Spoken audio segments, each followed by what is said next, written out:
دھمکی میں جو مر گیا نہ باب نبرد تھا، عشق پیشہ طلبگار مرد تھا۔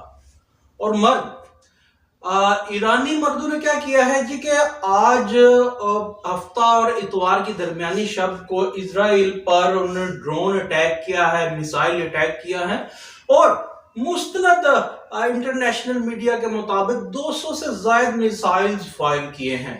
اور ہم کیا کر رہے ہیں جناب، ہمارا دفتر خارجہ کو بڑی تشویش لاحق ہوئی ہے صورتحال پر، اور وہ کہتے ہیں کہ جناب اس کو بڑی تدبر سے حل کرنا چاہیے۔ یہ ہیں ہم جو کلانچے بھر رہے ہیں کہ جناب برادر اسلامی ملک نے اس پہ اسرائیل پہ حملہ کر دیا، خوش ہو رہے ہیں، اور ہمارے ساتھ ہونا بھی ایسا ہی چاہیے، کیونکہ گوال منڈی کے دانشور صرف ویوز لینے کے لیے وہ خبر نامہ پڑھ رہے ہیں بغیر کسی کنکلوژن کو ڈرا کیے۔ وہ یہ بتا رہے ہیں کہ جناب ہماری غیر مصدقہ اطلاعات کے مطابق ایران نے چین سے، جنوبی کوریا سے جناب مدد حاصل کی ہے، یہ غلط بھی ہو سکتا ہے، اور جو بائیڈن کا الیکشن ہونے والا ہے وہ یہ کرے گا۔ اپنے گریبان میں نہیں جھانکیں گے۔ آپ کو آج سے 3 ماہ قبل بتایا تھا کہ پاکستان اور امت مسلمہ شاید جب 5 لاکھ فلسطینی شہید ہو جائیں گے تو شاید ان کے کان پہ جوں رینگے گی۔ خیر یہ تو بات ہوئی ادھر۔ اصل بات یہ ہے کہ 200 سے زائد جو میسائل اور ڈرون اٹیک کیے گئے ہیں اس پہ جناب جو صدر امریکہ ہیں وہ یہ کہتے ہیں کہ جناب جو بائیڈن صاحب کہ ہم نے 90% وہ ناکارہ کر دیے گئے ہیں اسرائیلی دفاعی سسٹم کے ساتھ مل کر کے۔ اور ایسا ہی ماضی میں بھی ڈونلڈ ٹرمپ نے بھی کہا تھا۔ وہ کیا کہا تھا وہ آپ کو بعد میں بتاتا ہوں، مگر ڈونلڈ ٹرمپ نے آج بھی یہ کہا ہے کہ اگر میں صدر امریکہ ہوتا تو ایران کبھی اسرائیل پر حملہ نہ کرتا۔ مگر جنرل سلیمانکی کو جب ڈرون اٹیک میں مارا تھا تو تب ٹرمپ ہی صدر تھے، اور کیا ہوا تھا اب سن لیجئے۔ ہمیں بڑی تشویش لاحق ہے، پاکستان کو دفتر خارجہ کا سٹیٹمنٹ آیا ہے کہ بڑا جناب تدبر سے، تحمل سے اسے حل کیجئے۔ اور ہمارا تدبر و تحمل کیا ہے؟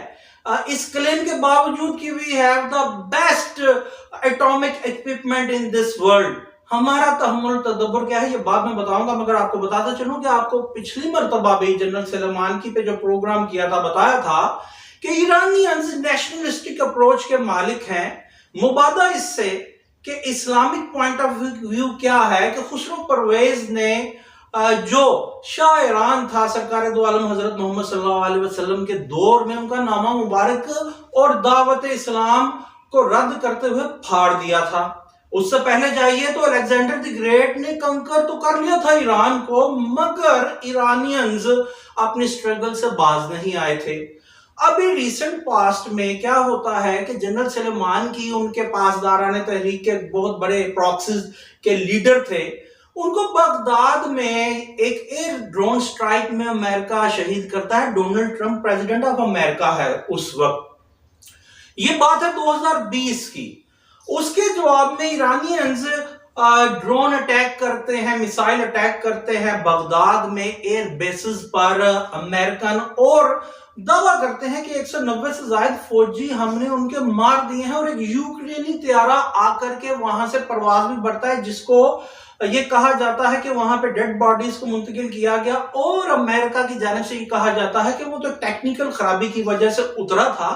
اور آل از ویل کا ٹویٹ کرتے ہیں صدر امریکہ ڈونلڈ ٹرمپ صاحب، جو آج کہتے ہیں کہ میرے ہوتے حملہ نہ کرتا، جبکہ ریٹیلیٹ کیا ایران نے۔ اس کے بعد کیا ہوتا ہے جی؟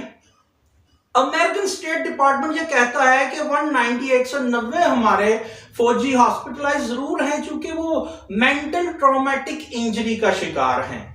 آج بھی امریکہ یہ کہہ رہا ہے کہ اسرائیل میں 90% وہ جو میسائلز ہیں اور ڈرونز ہیں ہم نے مار گرائے ہیں مل کر کے اردن اسرائیلیوں کے ساتھ، اور کل بھی یہی کہتا تھا آل از ویل، اور بعد میں یہ کہا کہ 190 ہمارے فوجی ایرانین اٹیک کے بدلے میں مینٹل ٹرامیٹک انجری کا شکار ہیں اور ہاسپٹلائز ہیں۔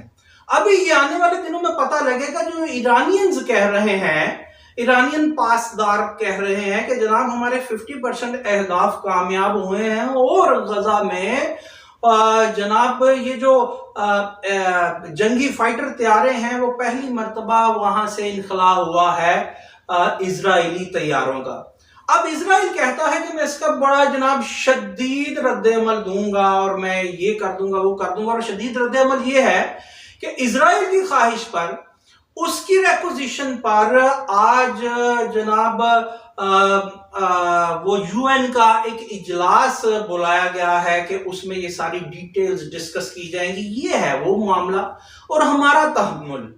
ہم یہ کہتے ہیں کہ we have best atomic equipment in the world, مگر ہم ہمیشہ تحمل سے کام لیتے ہیں۔ ہمارا تحمل بردباری سن لیجئے جو میں نے کہا تھا کہ گوالمنڈی کے دانشور صرف ویوز لینے کے لیے یہ بتائیں گے کہ جناب جنوبی کوریا سے ایران نے مدد لی، چائنا سے مدد لی، یہ نہیں بتائیں گے کہ ہم ایٹامک پاور تھے 2011 میں تو جناب سلالہ ایئر بیس پر امریکنز نے سٹرائک ڈاؤن کیا تھا اور ہمارے 24 فوجی ملٹری آفیشلز شہید ہو گئے تھے اور 12 شدید زخمی ہوئے تھے، اور پھر ہم نے سلالہ سپلائی لائن نیٹو کی بند کر دی۔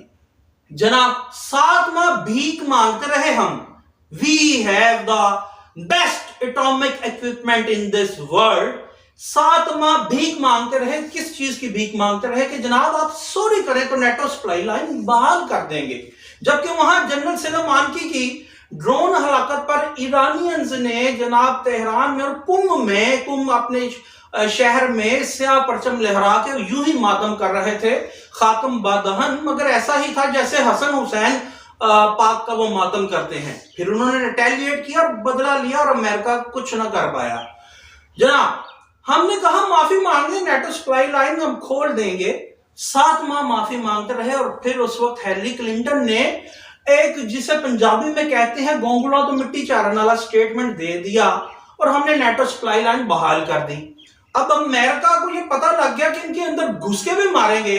یہ جو کہتے ہیں we have best atomic equipment in this world, تو یہ کچھ نہیں کریں گے۔ یہ ہم مئی کا واقعہ ہے اسامہ بن لادن کے سلالہ کا، اور پھر اسامہ بن لادن آتا ہے 26/11 یعنی 26 نومبر 2011 کو، اسی سن میں اسامہ بن لادن کو وہاں یہاں گھس کر کے وہ مارتے ہیں جناب، اور ہم تحمل ہی کر رہے تھے اور تحمل ہی کرتے رہتے ہیں۔ اور اس کا ایک بین ثبوت یہ ہے کہ اس وقت کے ایکس پرائم منسٹر، چونکہ ان کو اتار دیا گیا تھا سپریم کورٹ آف پاکستان کی طرف سے، یوسف رضا گیلانی صاحب یہ سٹیٹمنٹ دیتے ہیں کہ انہوں نے یہ خدشات کا اظہار اسامہ بن لادن کا آپریشن کرنے سے پہلے پاکستان گورنمنٹ کے ساتھ بہت پہلے کر دیا تھا، یعنی مٹی ڈالنے کی کوشش کرتے ہیں۔ اور پھر ہم کہتے ہیں we have the best atomic equipment in this world. سوال یہ ہے وی؟ اچھا جی آگے چلیے، اس کے بعد کیا ہوتا ہے؟ اب ہم نے ایران جب یہ ہمارے ٹرائبل ایریاز میں سٹرائک کرتا ہے تو ہم اس کے جواب میں ریٹیلیٹ کرتے ہیں کہ آپ ایسا نہیں کریں گے۔ ہم اپنے آپ کو بڑا پاورفل سمجھتے ہیں۔ یہ تو شکر ادا کیجئے کہ اسلامک بردرہڈ کے معاملے میں ایران نے کچھ نہیں کہا آپ کو دوبارہ۔ بہرحال وہ ایران کا سٹرائک غلط تھا اور اس پہ ہم نے بھی احتجاج کیا تھا۔ بتانے کی ضرورت یہ ہے کہ اسرائیل کو یہ جو گوالمنڈی کے دانشور بتا رہے ہیں کہ یہ مت ختم ہو گئی کہ اسرائیل جناب ناقابل تسخیر ہے، تو یہ مت تو 9/11 کو بھی ختم ہو گئی تھی جب ورلڈ ٹریڈ سینٹر جو باپ ہے اسرائیل کا امریکہ، وہاں پہ حملہ ہو گیا تھا۔ اصل میں ہمیں اپنے باپ دادا اور اسلاف کو یاد کرنے کی ضرورت ہے۔ یہ وہ ایران ہے کہ جس کے لیے جنوبی کوریا اور بینظیر بھٹو کے دور میں پاکستان کے واسطے یہ کہا جاتا ہے کہ میزائل ٹیکنالوجی ہم نے جنوبی کوریا سے لی اور پھر ہم نے ایران کو ٹرانسفر کی۔ اور اگر اس بات کو سچ مان لیا جائے کہ چین نے سپورٹ کیا ان کے اٹامک پروگرام میں یا اس معاملات میں، تو چین ایران کو جن پہ سینکشنز لگی ہیں اسے سپورٹ کرے، تو ایران ٹائم اینڈ اگین امریکہ کو یہ سبق سکھائے اور امریکہ کہے کہ یہ میرا اور اسرائیل کا معاملہ ہے، امریکہ بیچ میں نہ آ رہا۔ جو بائیڈن کہے کہ ہم ڈائریکٹ سٹرائک میں ساتھ نہیں دیں گے مگر اسرائیل کی حفاظت کریں گے۔ تو پھر پاکستان ایسا کیوں نہیں کر سکتا؟